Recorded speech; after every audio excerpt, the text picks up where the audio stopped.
What's up, TCCTU and ORU? It is Samson here again with another episode of The Fitting Room. And so we want to welcome y'all to The Fitting Room. And I know that y'all have been encouraged by these episodes thus far. Thank y'all so much for following along. Thank you so much for subscribing, for following our Instagram page, for being connected to this community. Because by being part of this community, you are continuing to help foster just an atmosphere of listening. And that's what this whole podcast is about, listening, because listening is loving. And so let's love by listening. Okay, I'm done. Anyways, so we have a special guest with us today, and I'm super excited about this one for many reasons. But we just gonna bring her on out here. What's up, Claudia? Tell us about yourself. Hello. So this is Claudia. I'm from El Salvador. I am doing my doctorate in strategic leadership at the moment. And I'll be just sharing a little bit about my journey in academics, about being an international student, and just different aspects in life that have brought me all the way here. Come on. And just so y'all know, this is a special guest today because we are classmates. We are both in the DSL program. That's Doctorate of Strategic Leadership.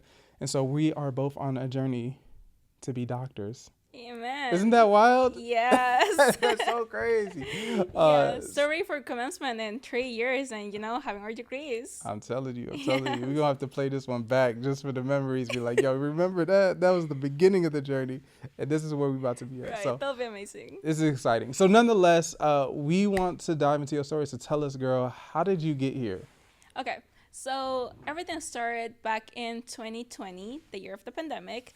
So I'm from El Salvador, right? I already mentioned that. So I went to high school in Josue Christian School, Colegio Cristiano Josue in El Salvador. So, my school. So you were there when the pandemic hit? Yes. Okay. So I am from El Salvador, born and raised. So I moved to the U.S. in 2023 for college. So, it was a pandemic. I was in El Salvador. I was with my family. My school, it's like a really good school. Like they prepare us with like English and it gives us very good basis for us to like go like study abroad or like to even stay home. But like it's a really good school. I learned English like at school, like by studying, before coming to college, I had only been to AS once. So, and I had never been to like any other English speaking country. Wow. I'm just like what I'm trying to say, like, it's just like, the school that I went to was like really good. They prepared me really well when that transition to go to college. Yeah. So, So coming to the US was the first time you've been in an English speaking country? I visited Cali, California when I was like 3 years old. So I don't know if it counts, but probably not. Yeah. No, 100%, But I mean, 100%. like it was beautiful. So but besides that, like I had American professors. That was real helpful. And then just like English classes in during the Saturdays. Yeah. Just like as extracurriculars. But it was like mostly it's always been like books and like listening to like YouTube and 100%. So I mean it's been it was interesting, like, then getting, like, actually coming here, like, getting to up to, like, the different accents and, So how was that transition when you went from, okay, I'm learning English in this kind of space that's teaching me English, and then now I'm in a world where everyone speaks English, like, how was that transition for you? Was it a smooth transition, or did you feel like it was a bumpy road, or how did that go for you? It was, it did have like its challenges. I mean, it was beautiful that in NORU there's a lot of other Hispanics. So I still had my Hispanic friends that I could use, even though like I had classes the whole day and like talking, like speaking in English the whole day. I still like have my friends that I could speak to in Spanish. So like I love my friends from like all over the world, and I love that NORU is like so diverse and international, and like I get to practice my English a lot, and that's wonderful. But like sometimes when mostly my first semester, dealing with culture shock and dealing with just like being like in a different culture, like speaking a different language. It was good to have like that comfort zone that I could just go back to, like yeah, like at least once a day, and just like relax a little bit. So yeah. So you mentioned culture shock. So what was one of the things that was like one of the biggest culture shocks? I mean, you don't have to say the biggest, right, but one of the ones that you're willing to mention that was like, yo, this was a big culture shock. Well, taxes, like in products, like when you go to Walmart, like the price that's like listed in the products is not the final price. So that was like, oh wow, like this is interesting.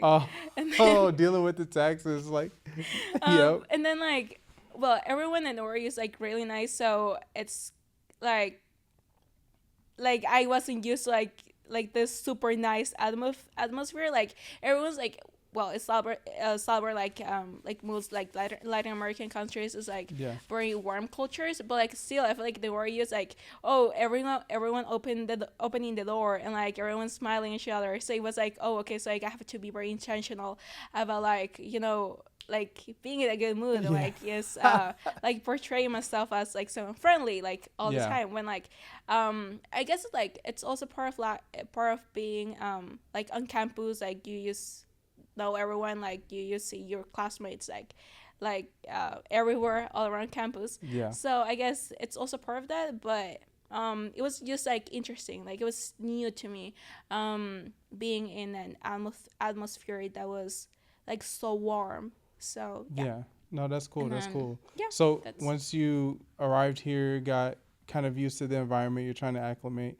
I'm curious to know kind of this academic side, because at least from how I have experienced life, there's a difference between hanging out with friends, speaking English, and I'm in academics, writing papers and doing like, you know what I mean? I feel like there's two kind of different worlds. How did you feel like the academic side was for you?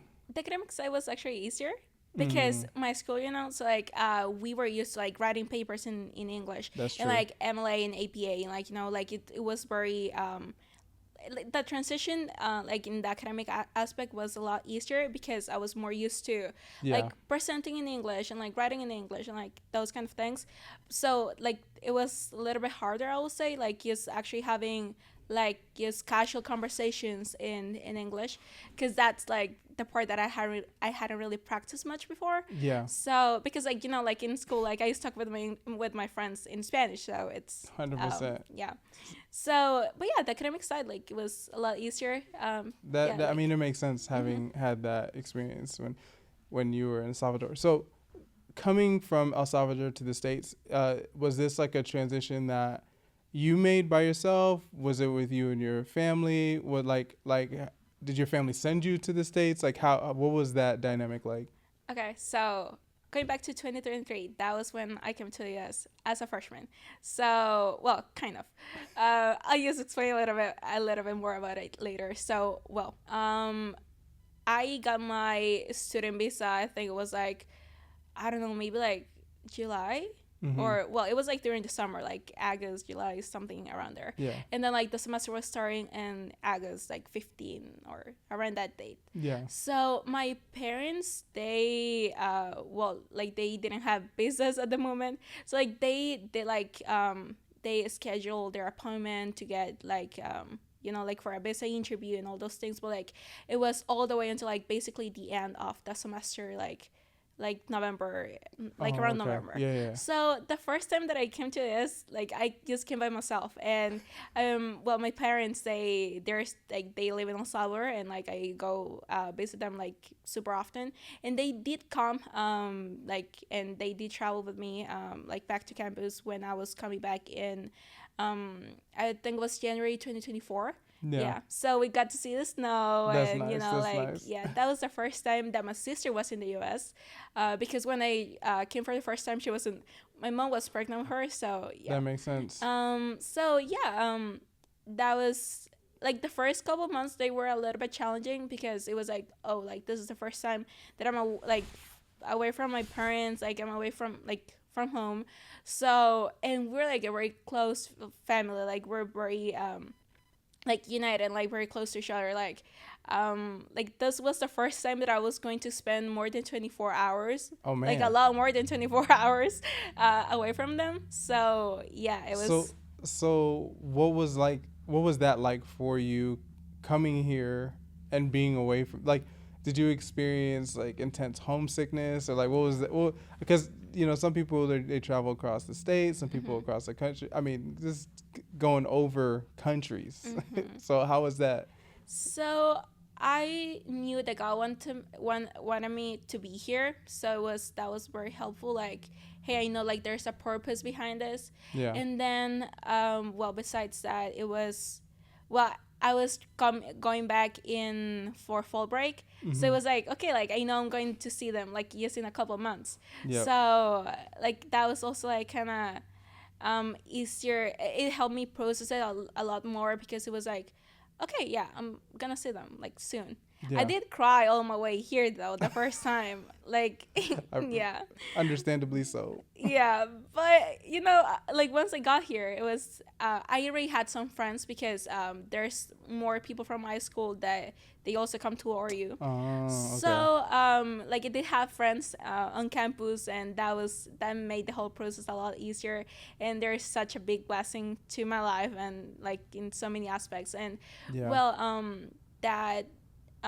that transition, like doing it with like people that you've known for a while, and like they also really went through that, because I do have some friends that are like they came before me, like a year before me. So like people that have like already been through that, it makes it easier. And other people that were like also going through the same process at the same time. So it was like, okay, like I did have a very good community base, very good community that just helped me get like over it. Okay, so when you came, what were you? Because right now you're doing a doctoral program, right, and that's amazing. All right. So when you came, were you coming in undergrad or master's, or what did you come and study? So I was doing my undergrad in business administration with a minor in economics. Okay. I came with credits. So I did the Advantage program, so that's basically dual enrollment. Okay. So that's what I'm saying, that my story began all the way in 2020. So I began doing dual enrollment when I was 15. So I basically started college when I was 15. Oh, wow. And then when I came to ORU as a freshman, because I graduated high school in June 2023. Mm-hmm. So I came in August as a freshman, because like that was like my first experience like in college in person. I had a curfew, because in ORU the first year you have a curfew. Mm-hmm. So, and you have like a freshman ID. I actually still have my freshman ID, and I brought it with me. Yeah. But okay, so I had a curfew, but I was a junior by credits. Yeah.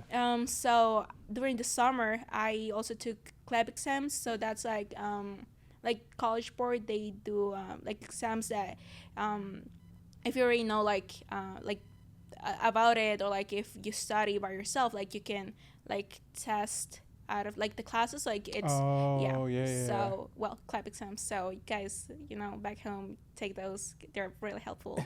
So so I did dual enrollment. I had like about 50 something credits just from dual enrollment. When you say dual enrollment, are you saying like you were enrolled in college and high school sometimes? College and high school. Mm-hmm. Okay. Yeah, so that was also at ORU.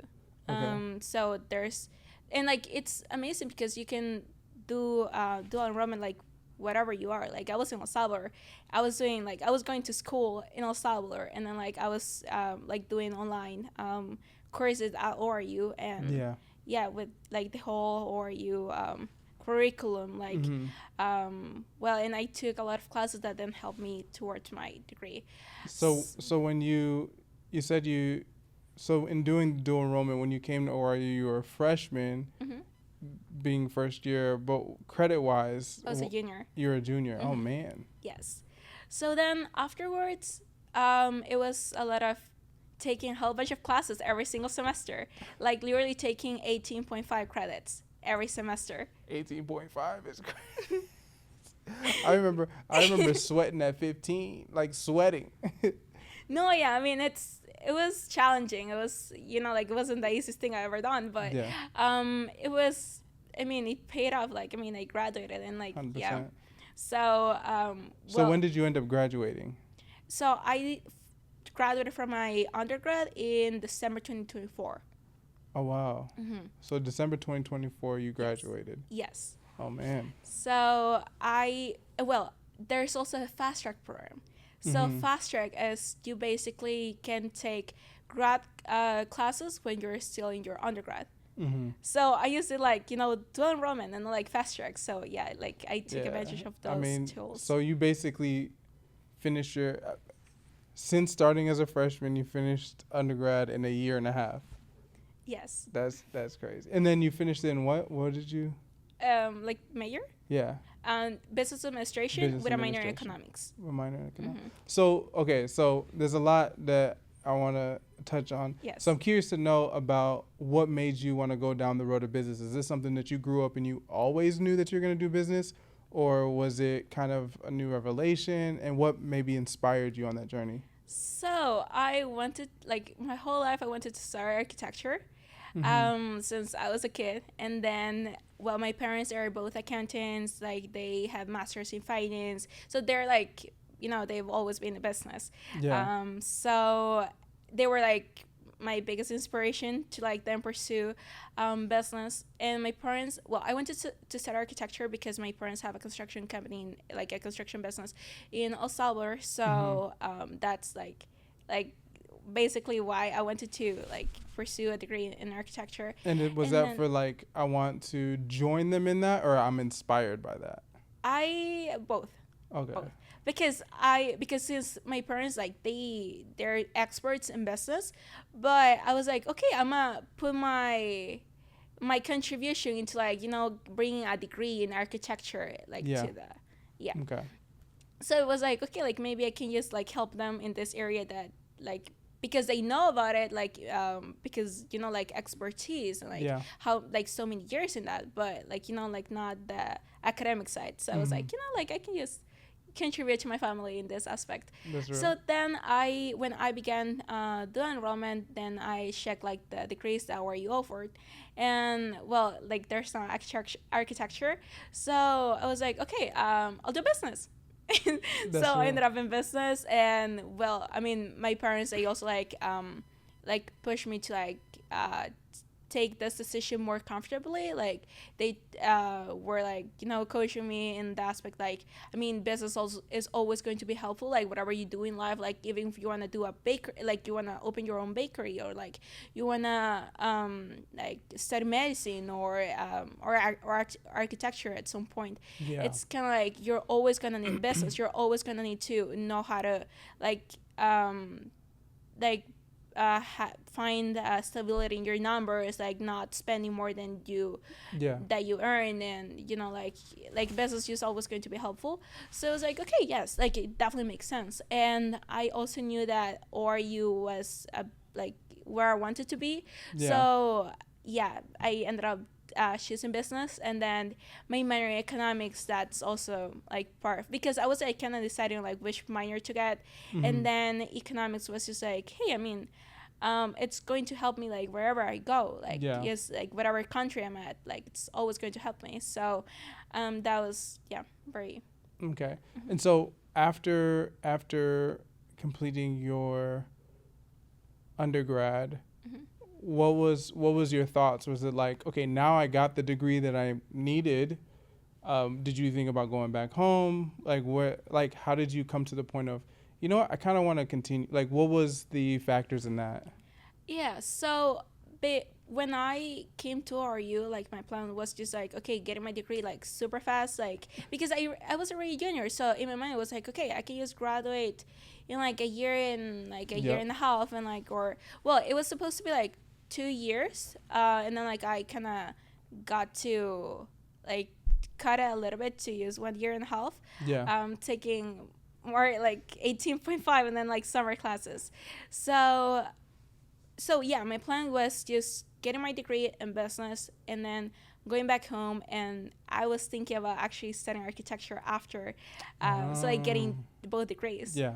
So yes, that was the plan. Like I was even talking to my dad. I was like, "Hey, do you want to study architecture with me?" And he was down for it. Like yeah. like he's like even I mean he was like in his 50 something back in the time, and he was down to study architecture with me. So I was like, yes. So I'm just getting my degree and we're studying architecture together. And then I began fast track in January 2024.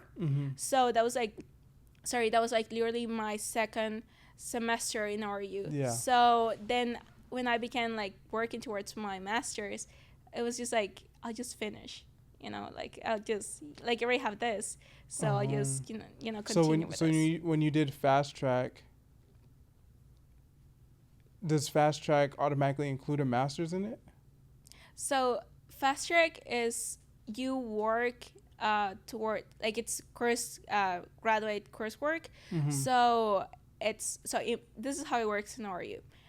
You can take up to 12 credit hours basically for free, because like as long as you don't go over 18.5 credits in like every semester, like that's just the block rate. Yeah. So if you manage to fit like graduate classes in your schedule in like any specific semester once you're like a junior, so you can start like doing fast track when you're a junior, first of all. So yeah, since when I came to RU, like I was already junior, like I could have already started doing fast track. So this credits the one like this 12 credits, like I used it like 10 I think, but you can get like up to 12. So this are part of your masters, so then like you can just finish like whatever amount of credits you're missing. So and then like you do have to pay like for every credit. Yeah. So but the ones that you get to do when you're still an undergrad, like those are basically for free because you don't have to like pay extra. That makes sense. Yeah. That's crazy. So you started work. So January 2024, you started not just continuing undergrad, but you were doing graduate work as well. That's so great. Yeah, I was 19 back then. So I started my master's at 19 years old. Yeah. That's crazy. Yeah. So what made you want to do the fast track? Did someone just talk about it and you're like, oh man, this sounds cool? Like. So I still had some space in my schedule. So it was like, I mean, I was like, since like I remember I always was taking like, like the maximum amount of credits, and like summer classes, like I've always been used to like very intense. Yeah. Like a very like intense no space. rhythm. Yeah. So it was like, okay, I can still fit some. Like I got room. Like why not just add some in? Yeah. And I was like, okay, I mean, this is a master's degree. Like I'm always gonna I'm gonna use it. Like it's not whatever. It's like it's a master's degree. So yeah, my parents were like, I mean, yes, take it. Like do it. I was like, yeah, I mean, like I want to. So because back in like before I came to RU, I was like, I mean, I just wanna like use all the space possible to use like continue like get my undergrad like as soon as possible. Yeah. But then I mean there's still like some prerequisites or like some classes that you just cannot take together. Yeah. So yeah, like I still had room for grad classes, so I ended up taking 2 classes that semester. That's amazing. Okay, so and I guess before we keep going, I'm really curious to know where do you feel like your work ethic, your like there's a level of confidence I hear, right? Like where do you feel like a lot of that initiated or is rooted in or came from? Because there's not a lot of people listening are probably like, man, this is intense. Like I can't even. I'm doing 12 credit hours and I'm just like, this is a lot. And so where do you feel like you got some of that from? Or maybe it's always been with you, I don't know, but I'm just curious. Yeah. I feel like, well, my faith in God, like it's like whenever I feel like, dang, I cannot do this anymore, like I am just so tired and I have like so many projects due this Friday, it's just like, okay, God's like there for me, like he backs me up, and like he gives me the strength. And then Yeah. so of course I got first of all, and then my parents, like they've always been so supportive Mm-hmm. with me. My sister as well, like my family is just very like supportive, like as a whole. So it's very like rooted in like who we are, like just as a family, Yeah. like well, since I was doing dual enrollment, like it became like a sacrifice for like my whole family, because like before then, like we would just like go out like every weekend. And then like when I started like doing this, I was like, I just became this like grumpy, stressed, the Yeah. teenager that like, like I just couldn't go out anymore. So that became a sacrifice for my parents as well. Like they used, like we just couldn't go out every week anymore. And like my Mm-hmm. sister, like she's younger than me, so like it's, I don't know, sometimes I kind of feel like, oh, I frustrate her childhood. But I mean, it was like they understood, like okay, like she's doing this. And like Mm-hmm. um and then like, always being supportive, like whenever I needed like words of encouragement, they were always there for me. And like my parents have always been praying for me so much, like, and you can actually feel like like sometimes parents prayers, they like towards their kids, just Yeah.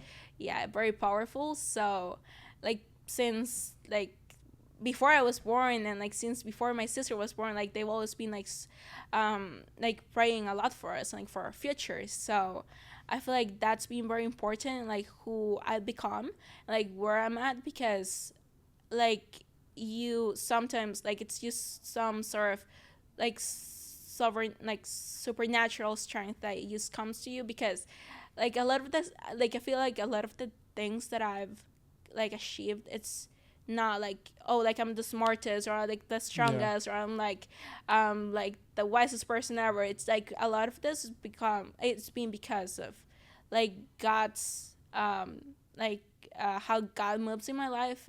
And like I feel like a lot of that's also because of how much my parents pray for me. And Yeah. like my sister also, like, well, yeah, she's younger than me, but like she's just so sweet. Like yeah, she prays for me a lot. Like she's also so supportive, and she's always like, oh, like how you been? And like Yeah. yeah, like very like trying to be there for me. Like sometimes I'm just feeling down, like I just get to talk to her, and like she just started making jokes, and yeah, my mood just it changes. So Yeah. No, yeah, that's cool. yeah. That's cool. Do you feel like your family is like have been more like a coach to you in the aspect of like, hey, this is how you do things, or do you feel like they've been more like a cheerleader saying you can do great things? Hmm. Like Both. they So both. that's solid. That's Yeah. solid. Well, I mean, because sometimes, well, because it's different. Like even though, well, my parents, like they also started a business, and all those things. Like so they know about like financing and accounting and like all those things. But sometimes, well, it's like different how they started like back in time. And like they also started like in Spanish, and like yeah, like back home. Yeah. So it's not like, oh, I can like just show them my homework, like ask them like, hey, can you do it for me? Because it's different. Like Yeah. it's just different. So most of the time they've been like cheerleaders, and like just like helping me to know that I've got this. Yeah. But like sometimes it's also like coaching, and then like them telling me like, hey, what if you take these classes with this classes? And like Mm-hmm. I think you can, well, like they were the ones who pushed me to actually start my master's in some ways, because well, they also got their master's too. And I was like, oh, so like what are like the implications of getting a master's degree, and like Mm-hmm. how can I use this for like also, well, like also in the professional aspect. Like my parents, because I'm working back home, right? So Yeah. it's also like they know more about like the industry, and like about just labor environment back home. Mm-hmm. So yeah, they coach me at the same time. But well, they coach me like whenever they can. And Yeah. like if not, like they They can cheer just for trip me you. up. Yeah. No, that's what's up. That's Yeah. what's up. Okay, so you ended up graduating with a master's. So when did you end up graduating with the master's? So okay, that was also kind of strange. So In ORU, you can walk in commencement if you're missing no more than 6 credits. Okay, so in commencement this past May, I walked for undergrad and grad at the same time. Oh wow. Yeah, and yes. Wait. Doesn't the grad students and the undergrad students They walk separately? Yeah, I just walked twice. Like I walked for grad, I went back to my chair, left my folder, my diploma, like my things there. Went back to like for undergrad, like I went to find my friends there, and then like we walked together for undergrad too. So that's amazing. Wait. So you got your master's? I mean, technically speaking, when you walked, you got your master's and then you got your undergrad? Sort of. So, well, I was still missing 4 credits, right? So I got to walk, but I was still missing those 4 credits that were 1 elective and 2 HB classes. Yeah. So I still had to take them in summer. Yeah. So I still have to like wait for it to be delivered. 100%. But I'm talking about like the physical thing, like when you walked across the stage, they announced your name for the masters. Yes. And then after that, they announced undergrad, it. Yes. That's so funny because it's like got her master's, like, oh, congratulations, got her undergrad. Wait, didn't she just? Yeah. She just came through here. Yeah, that's cool. That's cool. Yeah. That's awesome. Okay. So no, that's good. That's cool. It's cool to see all these different parts and pieces that's working together. And so this happened in May, this year, May. Yes. And so over the summer you completed those courses. Yeah, like HB and elective, like 1 elective. So now walk us into, you didn't just stop there, but you're like, okay, there's this next program that's really interesting. I kind of want to go straight for the for the doctorate. Yes. Well, since my first semester in ORU, I remember going to the career fair.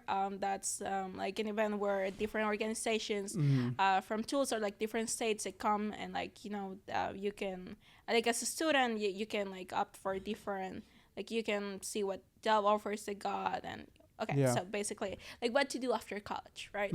So I remember grad admissions, they also go to this career fair. And I remember like seeing in the screens like doctorate in strategic leadership. Like that was my first semester, so that was August 2023.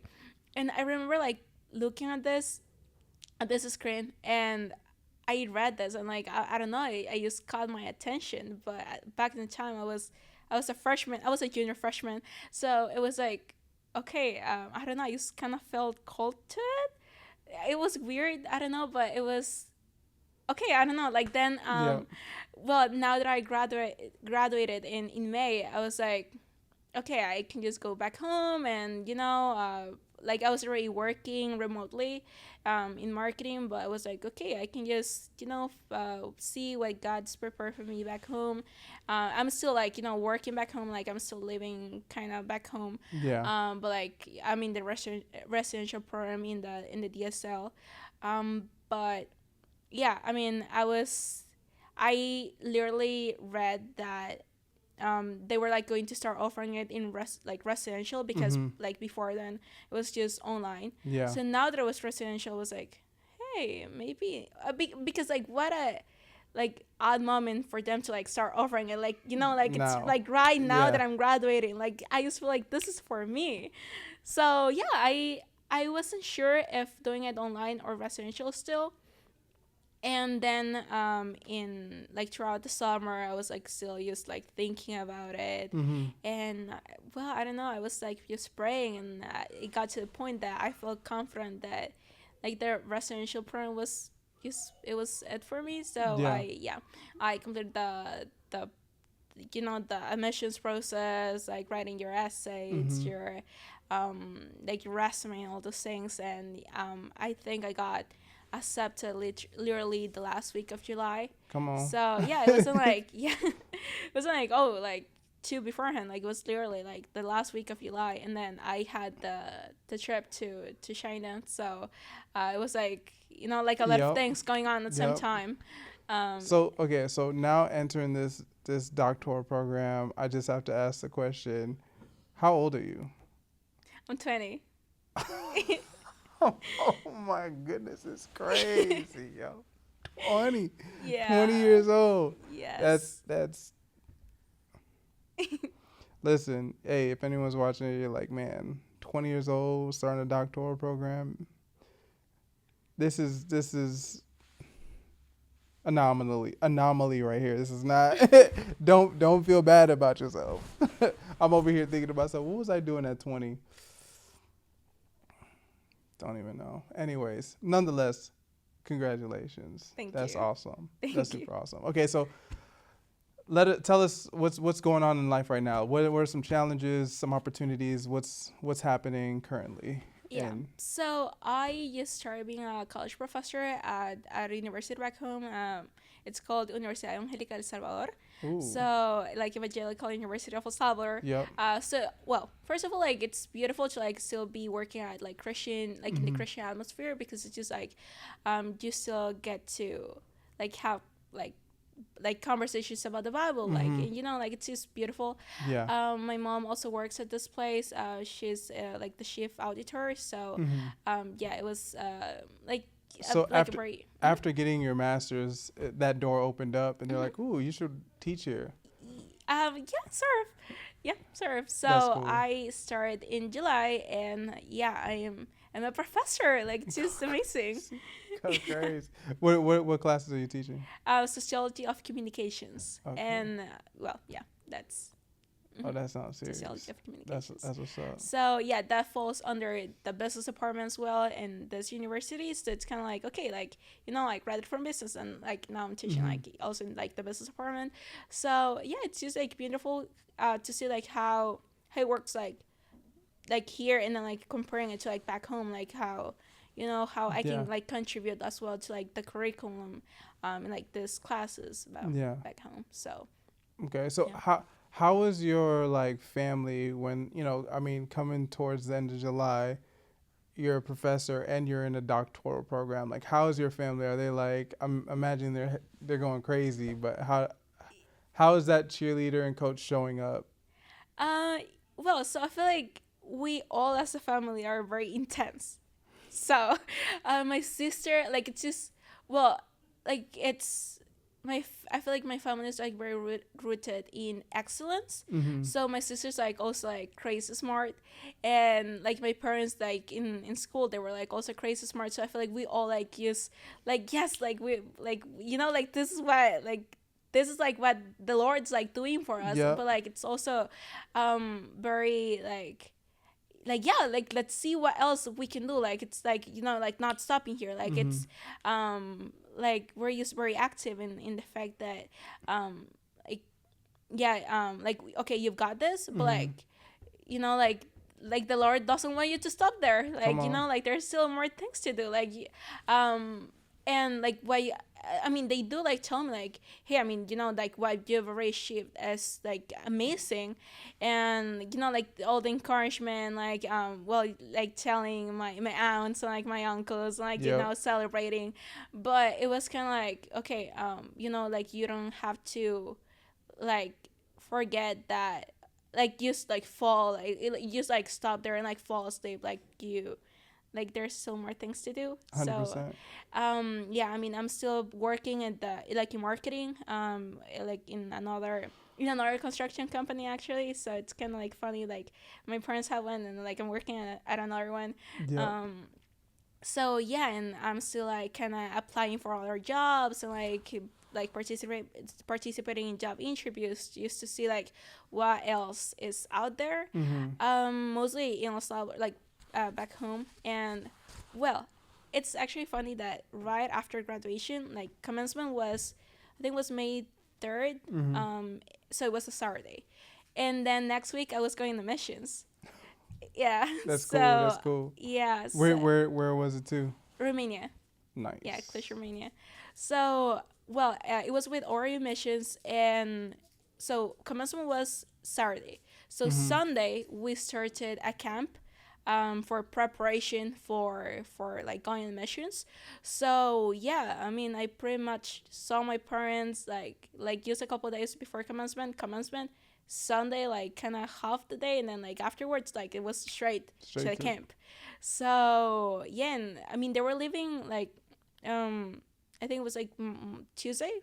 Mm-hmm. Like I didn't really get to see him anymore because I was Man. like, like just focusing on the camp. Yeah. And then next Saturday or Sunday maybe, we were like partying and like we were traveling Yeah. like all the way.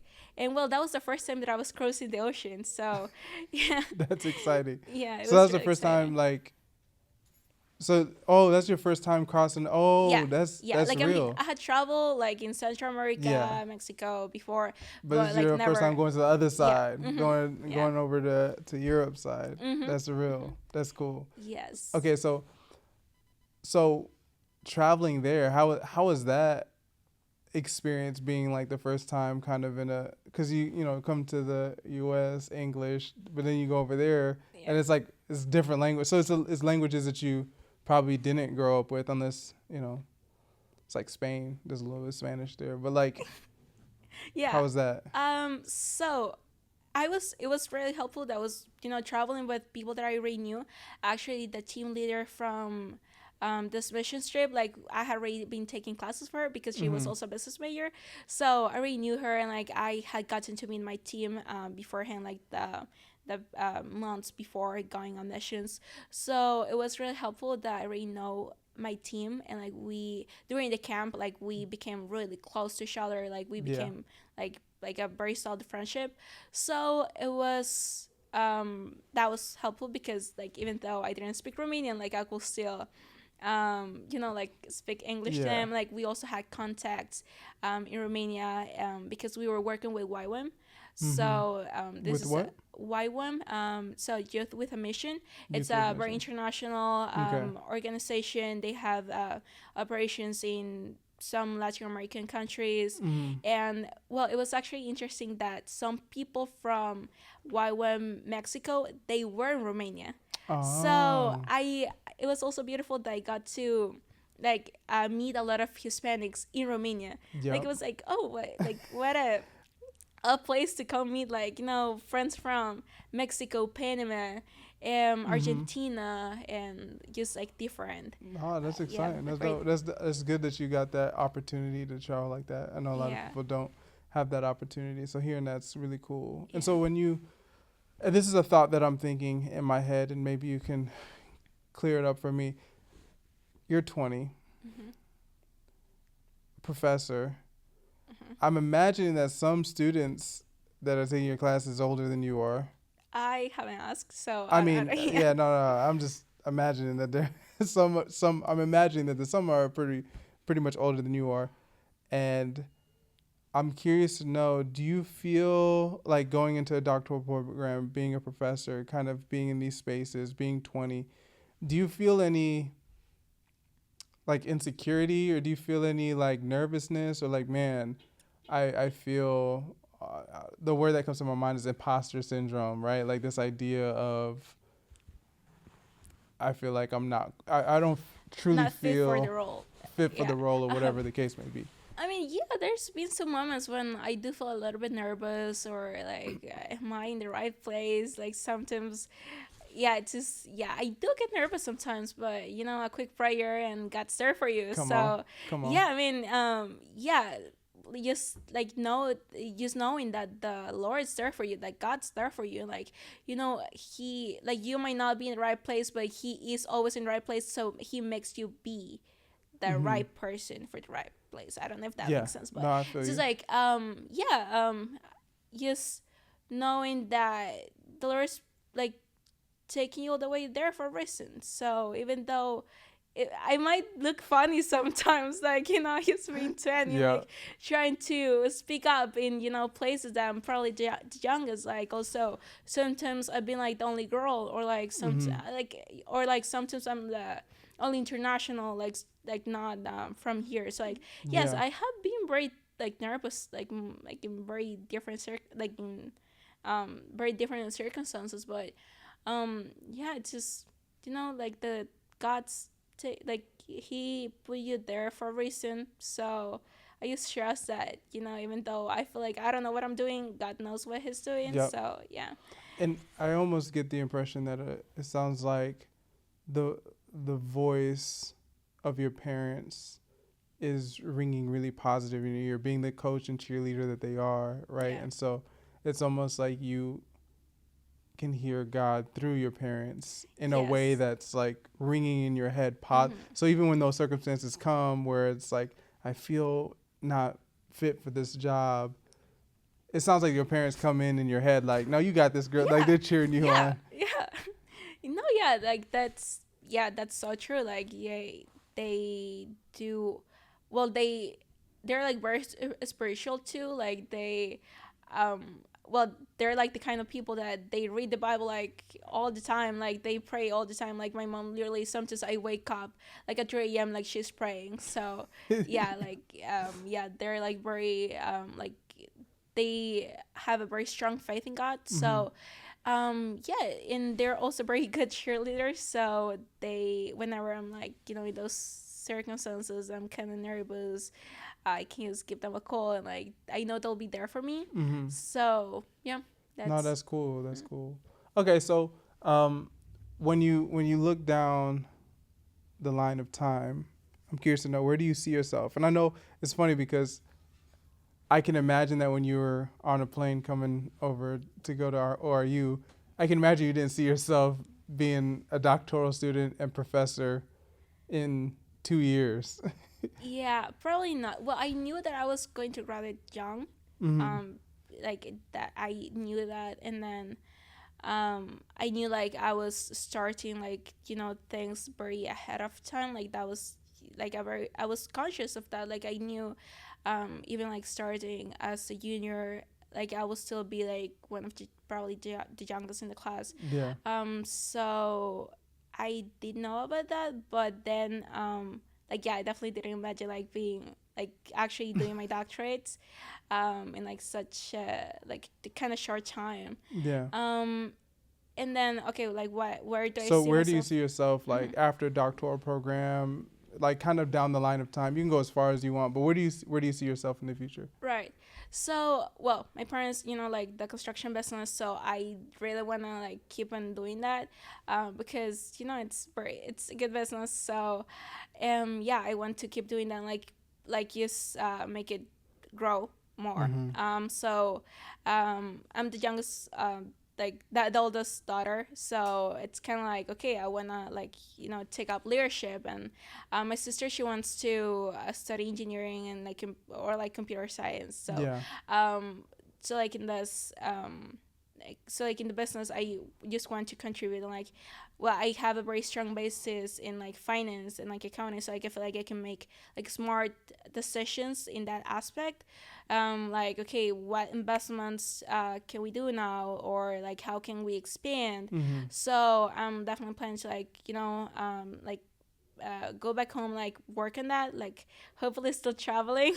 100%. And I would love to be like continue doing missions. Mm-hmm. That will also be like part of the plan, and I'm also like in being a professor. So Come on. yeah, I feel like I just want to do a little bit of everything, but mostly like the business side. And it's kind of like okay, I'm 20, so like I can still like explore a little bit of Oh what I yeah. want to do. I'm also interested in banking, so I am kind of in like applying for jobs in that aspect. Oh, My yep, mom yep. worked in banks for a good time of her life, so yeah, I kind of want to see like What makes you interested in the banking space? well, it's like more fancy, I would say. No, that's Like a true. more That's true. fancy environment, like it's like the like how much you can network when you're like in this Oh yeah. like industry. It's just very like it's just beautiful. So because it's like sometimes there's like regional banks, or Mm-hmm. like multi like very international banks. So it's kind of like there's opportunity to either travel to like people from different parts of the world, Yeah. or like know people that are like also like like senior level, like like people. So it's yeah, I think it will be like a good opportunity, No, like that's what's just in up. general. That's Yeah. what's up. It's cool to see. You know, at least from as I'm listening to this whole kind of picture, it's cool to see how much your parents like really instilled in you, because I feel like it's blossoming into all these different things, right? Like that confidence, that um, strategy and the strategicness, like both the coach and that cheerleader. Like it's really cool to see that, because just hearing all the different options of what you want to do, it's really neat.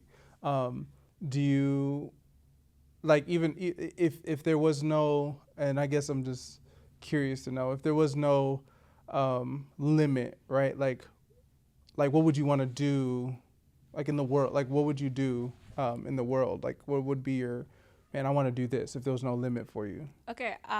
So my sister wants to study computer science, right? So starting our own tech company and becoming billionaires, of course. Start a tech company. I mean, go I know, big. I know the business side, and she knows the computer science side. So I think we'll be like a really strong team. No, that's what's up. That's what's up. Yeah. If there's no limits, you go all the way. No, that's cool. That's cool. And it's cool to see the dynamic with your family, because like you said in the beginning, like your family's like really close. And so, I mean, the fact that if there was no limit, your family would be included. Yeah. That's really cool. Yeah. That's awesome. Okay, so as we kind of come to a close of this pod, I'm just more say curious. One of the things I like to do is I like to give opportunity for the guests to share some words of wisdom from their story, from their journey, for those who might be tuning in. And so, what words of wisdom or advice, if you could be like the coach and cheerleader for someone who is maybe starting off their freshman year or sophomore, they're kind of getting into the swing of college. They have big dreams and aspirations. They want to do big things, but they're nervous, they're scared, they're insecure. They don't know if they would fit in. They're kind of shying away from it. What wisdom or what advice from your kind of journey would you share with them? So I will say, do pray before like taking 18.5 credits. Like just don't roll like in 18.5, like just because like, oh, just because like you're listening to me, like my crazy story. Like do pray before you do that. And yeah, I'm just working hard, like working with excellence, just in general, like work, like you're doing everything for the Lord, like not for like humans, like because like you're like all the aspects, just like work ethic and like the amount of effort you put to like any essay that you're writing, like that spirit empowered leadership essay, that that you might feel like, oh, like this is like I'll just do it like in an hour, like I'll just ask ChatGPT or something, like just like in every aspect of your life, like try to do it like you're doing it for the Lord, because that's going to reflect on how much success you get. So yeah, just don't do like stuff like, oh, this is whatever, like I'll just do better in my next exam. Like just like for everything, just put the amount of effort and dedication that you need, that you feel like will actually lead you to where you want to be. Because yeah, I mean, like you might have like dreams, you might have like objectives and like places you want to be at, but like try to keep in mind like, how do I get there? And like pray to God so he gives you wisdom, and like puts you in the right track, so you can like actually get where you want to be. No, that's awesome. I love that. And I love that especially because sometimes we neglect the small things because we obsess over the bigger, but it's the small things that kind of lead to the bigger down the road. So I love that you said that. Yeah. Thank you so much, man. This was good.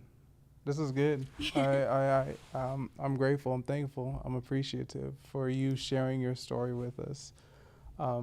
Yeah. And thank y'all for tuning in for another episode here at the Fitting Room. If you want to come on and share your story, we would love to have you come on. Feel free to fill out the Google form. Feel free to connect, and we will get you on sharing your story. Because remember, listening is loving.